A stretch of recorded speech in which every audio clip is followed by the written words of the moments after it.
السلام علیکم ورحمۃ اللہ وبرکاتہ۔ دوستوں، میں آپ لوگوں کو اس ویڈیو میں بتانے والا ہوں اسلام اور پڑوسی۔ تو چلو شروع کرتے ہیں۔ بسم اللہ الرحمن الرحیم۔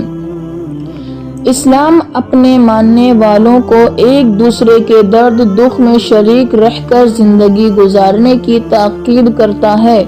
آج کل کے جھوٹے انسان سے محبت کا دعویٰ کرنے والے، جس کا مقصد صرف اپنی زندگی گزارنا ہو، جانور سے بھی بدتر زندگی گزار کر انسانیت کو کیا دے رہے ہیں۔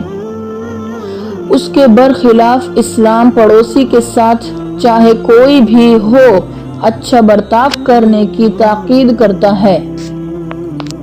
حضرت محمد صلی اللہ علیہ وسلم نے فرمایا کہ اگر پڑوسی تم سے فرض مانگے تو تم اسے فرض دو، اگر تم سے مدد مانگے تو مدد کرو، اگر وہ ضرورت مند ہو تو اس کی ضرورت پوری کرو، اگر وہ بیمار ہو تو اس کی خبر لو، اور اس کی اجازت کے بغیر اتنی اونچی دیوار مت بناؤ جس سے اس کی ہوا رک جائے، اور اپنے کھانے کی خوشبو سے اسے تکلیف مت دو۔